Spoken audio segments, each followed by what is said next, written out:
My name is Fernando and I'm the Behavior Programs Manager at Pikes Peak Humane Society.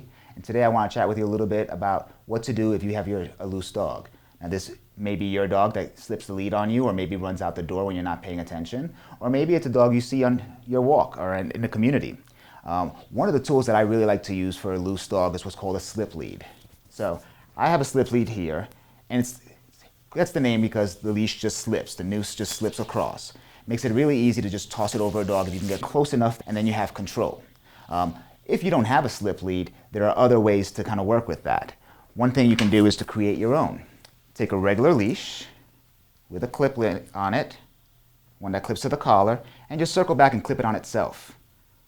Now you have a homemade slip lead.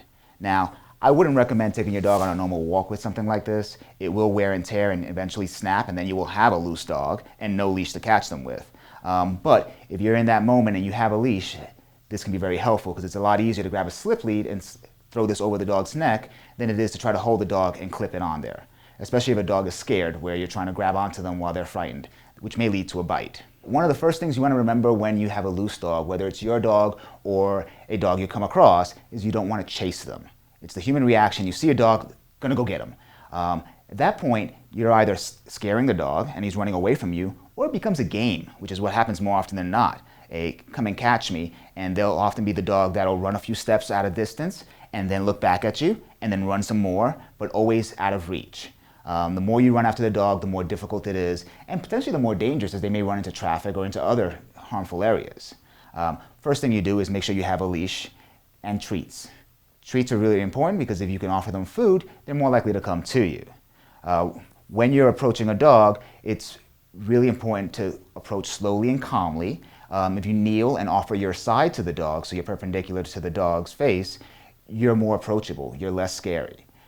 One thing you want to remember, when you do catch that dog, especially if it's your dog, but even if it's a strange dog, you don't want to yell at them, you don't want to punish them, you don't want to correct them for having run away. They don't realize what they were doing was wrong, and worse yet, you're now teaching them that getting caught is a very bad thing.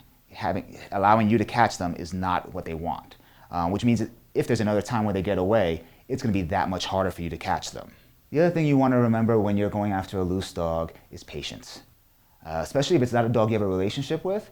I've worked with dogs where I see them in my community, and it can take a long time to catch them. And if you're determined to work with a dog and it's keeping close enough that you feel like you can catch them, you want to go slowly and take your time. It takes a lot of patience and sometimes a lot of time to catch that dog. But the more you work with them, the more likely they're going to come close to you. And when you get that slip lead on them, you're able to bring them in. And you can then work on a recall, where you teach them to come back when they get away from you. A strong recall, where you call their name, reinforce them from coming every time, means that if they did get out on you again, they're more likely to come to you on their own, of their own volition. If your dog is running away and it moves far enough that you can't catch up to them, again, we don't want to chase them. We want to do the best we can to keep them in sight. And if you can guide them using your body to maybe move into a confined space, that'd be a great idea. Sometimes I've actually gotten dogs that'll go into a garage where they now cannot go anywhere, and you can take your time getting a leash on them. Again, you don't want to physically corner them and lean over them and try to grab them. A cornered animal can be very dangerous, even if you have a relationship with them. And we, of course, don't want to harm that relationship by having a bite occur, but taking your time, getting them into a confined space, and then getting a leash on them is really your best bet.